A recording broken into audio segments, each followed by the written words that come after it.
आज की ये कहानी है हमारी दिल की डोर। सुजाता चाय के लिए चीनी लेकर आई और चम्मच से कप में घुमाकर मिलाती जा रही थी।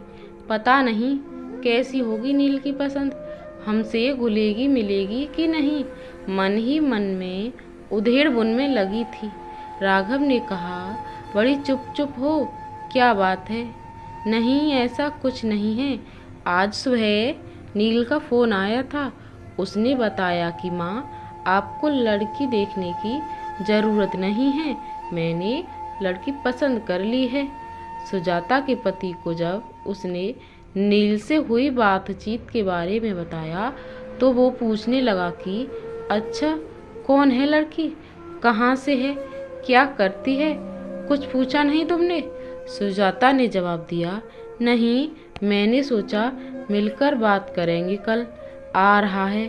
अगले दिन नील की पसंद का नाश्ता और खाना बनाकर फुर्सत से जैसे ही बैठी तभी नीला पहुंचा। आते ही मम्मा मम्मा करता हुआ गले से लिपट गया।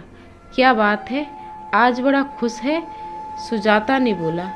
इस पर वो कहने लगा कि मैंने आपको माही के बारे में कल बताया था ना, यह देखिए, यह उसकी फ़ोटो है।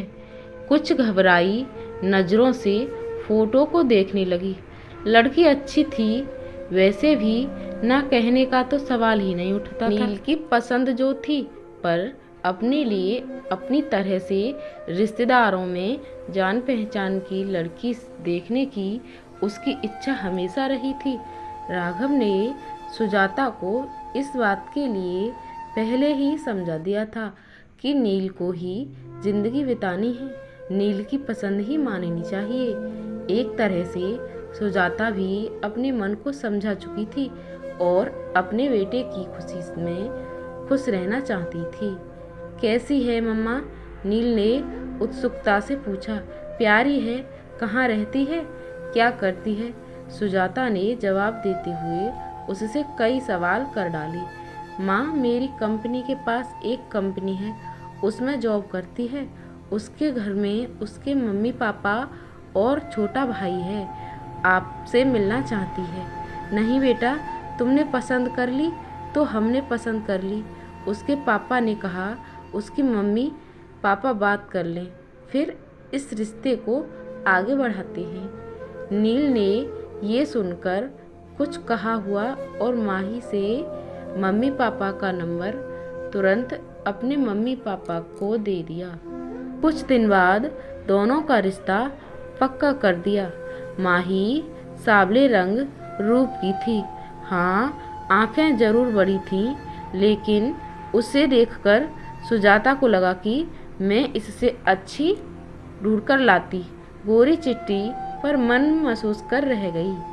सगाई धूमधाम से हुई, शादी भी हो गई, पर सुजाता को चिंता थी कि कोई मेहमान बहू के सावरे रंग पर ना कुछ बोल दे। लेकिन उसने देखा माही के चेहरे पर एक मुस्कान रहती थी। दुल्हन थी माही, पर फिर भी सबका ध्यान रख रही थी। आपने पानी लिया, कुछ खाया? सब रिश्तेदार तारीफ करते नहीं थक रहे थे, पर माही ज़्यादा बोलती नहीं थी। शायद उसकी आदत ही ऐसी थी, कम बोलना।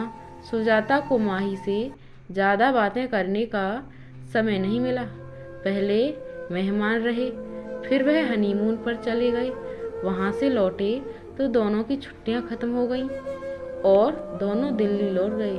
नील ने 2 कमरों का एक मकान किराए पर लिया हुआ था। माही और वह दोनों साथ ही निकले थे। दोनों की कंपनी पास पास थी।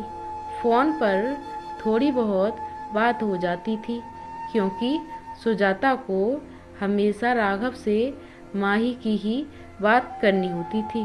वह हमेशा करती, माही शायद हमें पसंद नहीं करती। सुजाता को शिकायत होती थी कि वो दोनों घर नहीं आते। इस पर उसके पति राघव उसे समझा देते कि उनको छुट्टी नहीं मिल पा रही। अभी शादी पर ली तो थी कितनी सारी छुट्टियां, पर सुजाता के मन में एक डर था, बिना जान पहचान शादी हुई है। माही के कम बोलने की आदत की वजह से सुजाता और माही शादी होने के बावजूद भी एक दूसरे को ज़्यादा करीब से नहीं जान पाए थे। एक दिन नील ने फ़ोन किया और कहा, आप और पापा कुछ दिन के लिए आ जाओ। हम दोनों को छुट्टी नहीं मिल रही है, लेकिन आप लोग यहाँ आ जाइए, साथ मिलकर रहेंगे। सुजाता ने बहुत आनाकानी करते हुए मना किया, नहीं अभी नहीं, फिर कभी। लेकिन नील मानने को तैयार ही नहीं था। अच्छा, तेरे पापा से पूछ कर बताऊंगी। राघव के हाँ कहने पर सुजाता की खुशी बढ़ गई और उसने एक लिस्ट तैयार कर ली कि क्या क्या राघव के साथ वह बाजार से जाकर नील की पसंद का लेगी। माही की भी खाने की पसंद उसे पता चल चुकी थी, इसलिए उसने लड्डू, पंजीरी और घर का भी काफ़ी सामान बना लिया था और बाजार से भी उसने शर्ट और सूट खरीद लाई थी। आखिर पहली बार बेटे और बहू के पास रहने जा रही थी। राघव और सुजाता टैक्सी करके दिल्ली पहुंच गए। सुजाता सोचने लगी, माही ऑफिस होगी, छुट्टी तो ली नहीं होगी।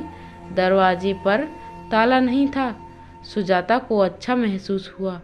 डोरबेल बजाते ही माही ने पैर छुए और नाश्ता और चाय लेकर आ गई। माही ने कहा कि आप नहा धोकर कपड़े बदल लीजिए, मैं थोड़ी देर में खाना लाती हूँ। सामने नया टॉवल रख दिया। ये देखकर राघव मुस्कुराए। थोड़ी टेढ़ी निगाह से सुजाता थोड़ी सी मुस्कुराहट के साथ नजरें नीचे करके नाश्ता करने लगी। बहू कितनी समझदार है। राघव के ये कहने पर सुजाता कुछ नहीं बोली। कहती भी क्या। शाम को जब नील आया तो वो सब खुशी से मिले। सुजाता सामान खरीदने लग गई। सब खुश थे। नील, सुजाता और राघव बातें कर रहे थे। माही अपने इधर उधर के काम समेटने में लगी थी। बस एक छोटी सी मुस्कुराहट लिए रात का खाना बाहर से ही ऑर्डर कर दिया था। सबने मिलकर खाना खाया। खा पी कर सब सोने चले गए। माही ने 2 चादर, एक जग पानी और गिलास सब रख दिया था। सुजाता को मन ही मन खुशी हो रही थी। जैसा उसने सोचा था माही वैसी ही थी। घर को घर समझने वाली। अगले दिन ऑफिस था। नील बताता था कि दोनों कॉर्नफ्लेक्स खाकर जाते थे।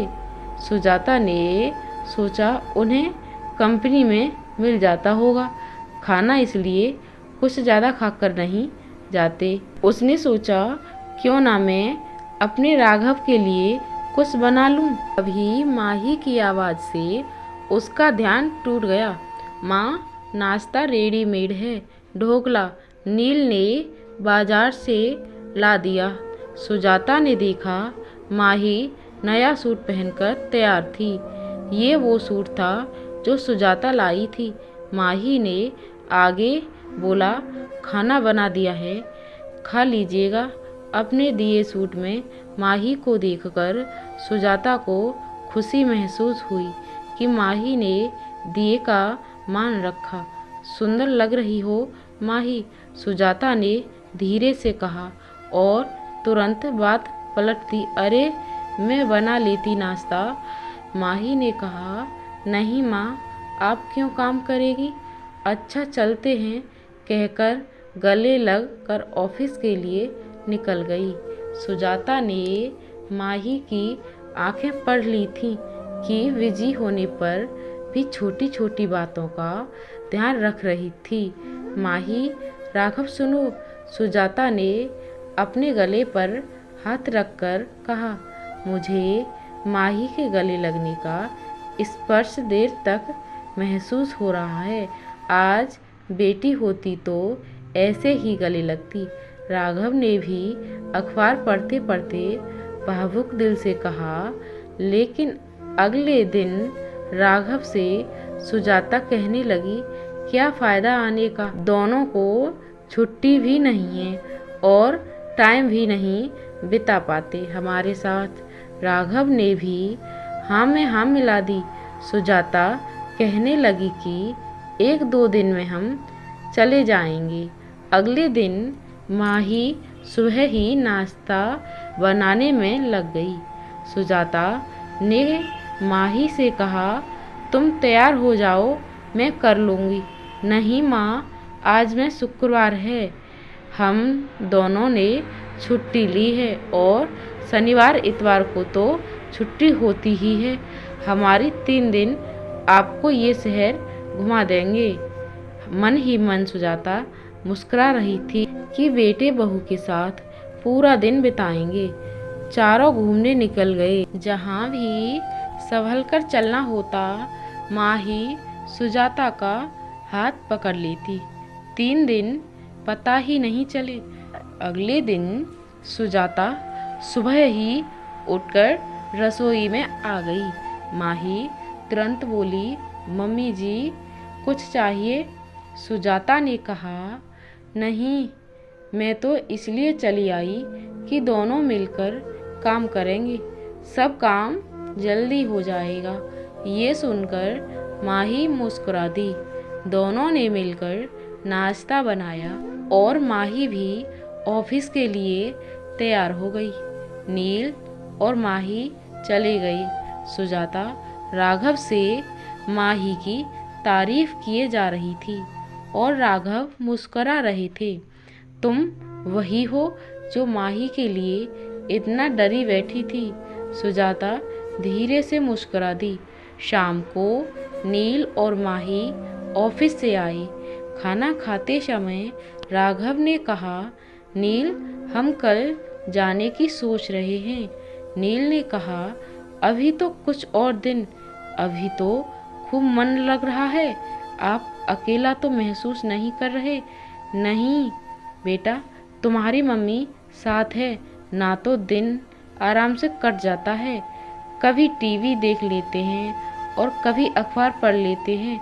ऐसे में समय का पता नहीं चलता। नील ने कहा, तो फिर क्यों जाना है? खाना खाने के बाद बर्तन समेटकर माही कमरे में आकर बोली, मम्मी जी, शाम को ऑफिस से आकर बहुत अकेलापन लगेगा। आप दोनों के आने से रौनक हो गई है। थोड़े दिन और रुक जाइए, या मैं तो कहूँगी कि आप हमारे साथ ही रहिए। वैसे भी अब पापा भी रिटायर हो गए हैं, कोई काम नहीं है। आप दोनों का ध्यान हम पास रहकर ज़्यादा अच्छे से रख पाएंगे। जो माही बोलती नहीं थी, वह आज बड़ी बड़ी बातें कर रही थी। राघव और सुजाता एक दूसरे को देखकर मुस्कुरा रहे थे। सुजाता ने माही के पास आकर उसका हाथ अपने हाथों में ले लिया। कहने लगी कि इतना ध्यान रखती हो तुम सबका। नील बड़ा किस्मत वाला है जो हमें एक अच्छी बहू मिली है। इतनी अच्छी तो मैं ढूंढ नहीं पाती। ये सुनकर माही सुजाता के गले लग गई। माही बोली, मम्मी जी, मैं भी किस्मत वाली हूँ जो ऐसा परिवार मिला है।